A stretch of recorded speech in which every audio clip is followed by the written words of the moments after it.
नमस्ते दोस्तों। कल एक प्रोटेस्ट था, कॉकरोच पार्टी जो बनी है उसका, और उसका कोई ओनर जो है वो पता नहीं, कोई लड़का अमेरिका से आया था। संजय सिंह आप पार्टी वाले लोगों को वहाँ जाने के लिए बोल रहे हैं। अरविंद केजरीवाल युवाओं को रोड पर उतरने के लिए बोल रहे हैं। कॉकरोच नाम दिया चीफ जस्टिस ने। पेपर लीक होया शिक्षा मंत्री धर्मेंद्र प्रधान। और प्रोटेस्ट जो हो रहा है ना, उसमें इस्तीफा मोदी का मांगा जा रहा है। मेरे को ये चीज़ समझ नहीं आई साथियों।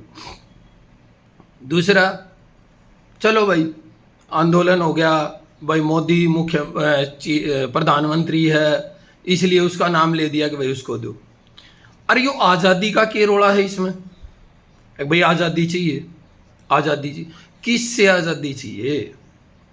दूसरा, चलो आज़ादी का भी तुमने लगा दिया तो उनको है भाई आरएसएस बैन हो। अरे आराम खोरो, तुम लोग आतंकवादी हो, उनको सपोर्ट कर रहे थे। थारे प्रधानमंत्री के घर में आवे थे आतंकवादी और तुम उन्हें सपोर्ट कर रहे थे। आरएसएस का कोई आतंकवादी कौन बनया आज तक? और आरएसएस खत्म को नहीं हो, 3-4 पीढ़ियां से तुम लोग लग रहे हो और नहीं होगी। इसके बाद इंकलाब जिंदाबाद। अरे यार पेपर लीक होया है उस बारे में कहो। अखिल भारतीय विद्यार्थी परिषद धर्मेंद्र प्रधान का इस्तीफा मांग चुकी है। सारी कैबिनेट में इस चीज़ का हो रहा है। धर्मेंद्र प्रधान खुद इस चीज़ को मान चुके हैं कि भाई हम आगे इसमें और सुधार करेंगे, कुछ कमियां रहेगी, कुछ गलतियां रहेगी। क्या इस्तीफा देने से सारे टेस्ट सही हो जाएंगे? क्या 2004 से 2014 तक कितने पेपर लीक हुए थे? लगभग 700 के आसपास आंकड़े हैं एक एक हर एक चीज़ के। कहीं नहीं था कोई भी ये टुकड़े टुकड़े गैंग। अब इनको कॉकरोच बना के भेज दिया। अरे कॉकरोच जिसने कहा है उसका नाम लो।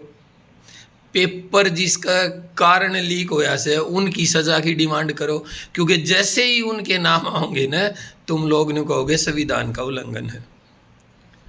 तो ये जो चीज़ें हो रही है ना, तो ये देखो वैसे इनका भी ठीक है, बनता है ऐसा, क्योंकि जिनसे इन पैसे ले रखे थे कि भाई हम भारत में जाके नेपाल बनाएंगे, फलाना करेंगे, ये करेंगे, वो इनके जूते मारेगा। क्योंकि उसका काम है दुनिया के जो एशियन कंट्रीज़ हैं या फिर जो दूसरे दक्षिणी देश हैं उनके अंदर किसी भी तरह की शांति नहीं होने देना। क्योंकि वो बड़ा बिजनेसमैन है, उसका यही काम है कि भाई अपना मामले जो है ना सरकारों को उलझाए रखो, आपस में उलझे रहे और अमेरिका आगे बढ़ता रहे। तो वो उसने 2-4 ये केस करे, नेपाल कर दिया और भाई वो बांग्लादेश कर दिया है, श्रीलंका में वो हंगामा करवा दिया, पाकिस्तान के अंदर 3-5 करवा दे है। तो अब वो ये सोच रहा था कि भारत में और करवा दे, लेकिन भारत में ये नहीं होगा, किसी भी कीमत पे नहीं होगा।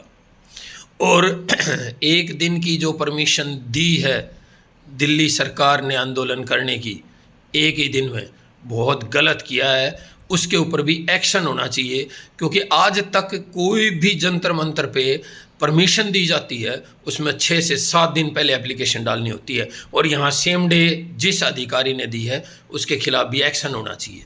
क्योंकि ऐसी क्या खास बात आ गई थी कि सेम डे ही उनको परमिशन देनी पड़ी, नहीं देनी चाहिए थी परमिशन।